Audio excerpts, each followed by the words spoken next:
Nauna na ngang nagpalit ng import ang sister team nilang SMB ngayong conference.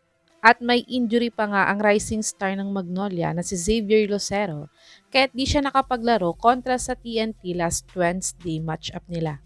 At dahil sa sunod-sunod na talo nila ay may 3 games losing streak na nga ang Magnolia Hotshots ngayong Commissioner's Cup. At ang pinakamasakit na talo nga nila sa losing streak nila ay ang nakambak win sila ng Converge na may lamang sila na 20 points. Kaya't madaming fans nga ang nagsasabi na matanda na nga daw ang comeback import nilang si Ricardo Ratliff. Kaya't kung magtutuloy-tuloy nga ang losing streak ng Magnolia, ay mapipilitan nga silang maghanap ng panibagong import nila.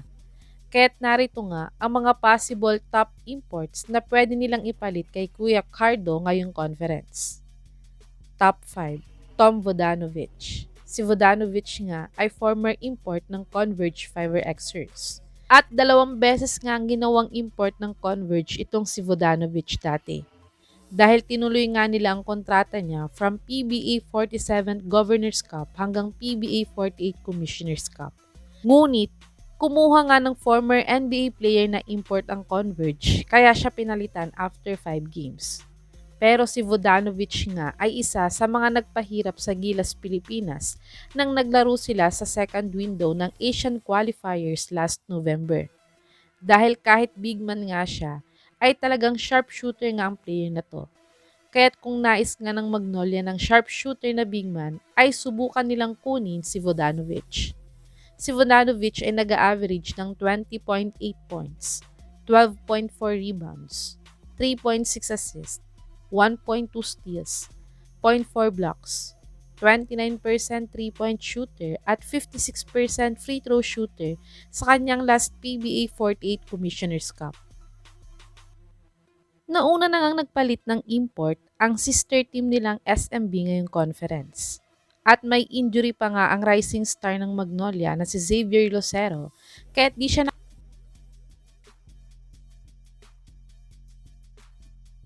Top 4. Tony Bishop. Si Bishop nga ay former import ng Barangay Ginebra at Meralco Boats. Last PBA 48 Commissioner's Cup nga lang siya huling nag-import para sa Ginebra. At nadala naman niya ang Ginebra dahil nasa 3rd seed nga sila na may 8 wins at 3 losses lamang sa conference na to. Pero na-sweep nga lang sila ng SMB sa semifinals game nila. Ito ay dahil madami din namang injured na key players ng Ginebra sa conference na to. Kaya't kung gusto ngang subukan ng Magnolia si Bishop, ay madali lang nila siyang makokontak. Si Bishop ay nag-average ng 22.9 points, 12.3 rebounds, 3.3 assists, 2.4 steals, 1.2 blocks, 34% 3-point shooter at 78% free throw shooter sa kanyang last PBA 48 Commissioner's Cup. Panoorin natin ang mga best game highlights ni Tony Bishop ng last Commissioner's Cup kung gaano nga ba ito kagaling.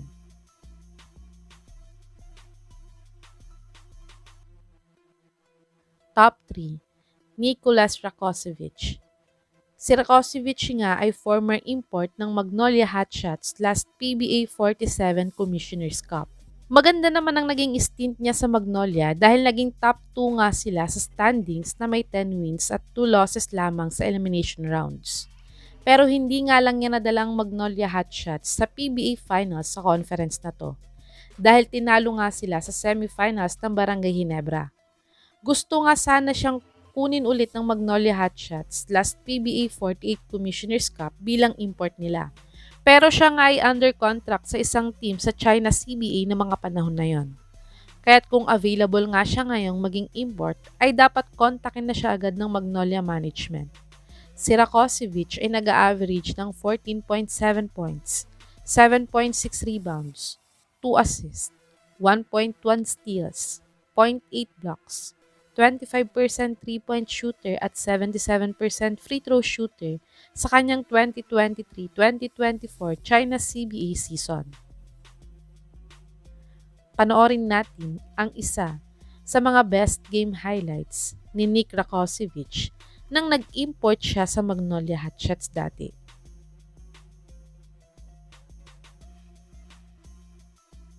Top 2, Tyler Bay. Last Commissioner's Cup nga ay si Bay ang import ng Magnolia.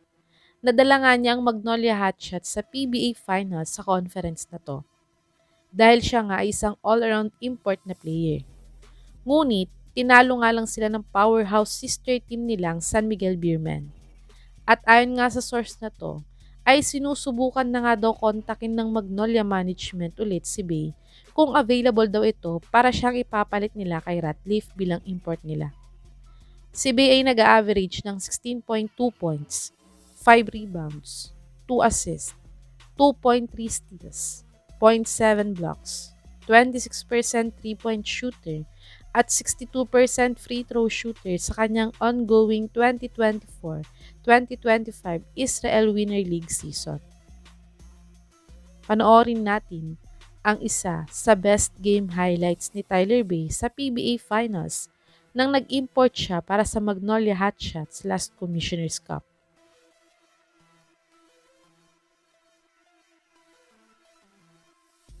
Top 1, Terrence Jones. Nag-import na nga si Jones sa TNT Katropa last 2019 Commissioner's Cup.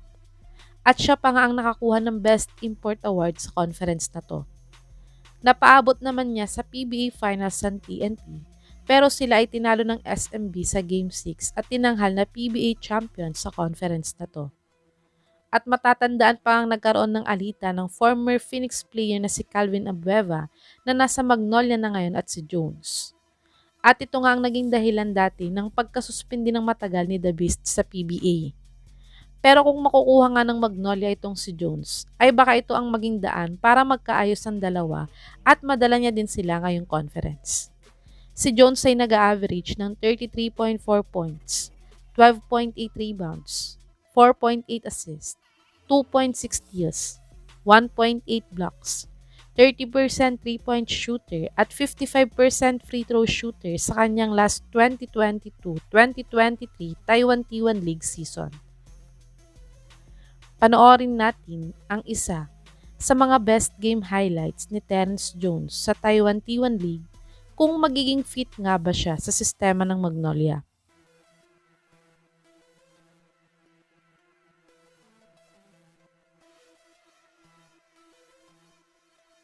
Ito ang mga top imports player na maaaring ipalit ng Magnolia Hotshots kay Ricardo Ratliff ngayong Commissioner's Cup.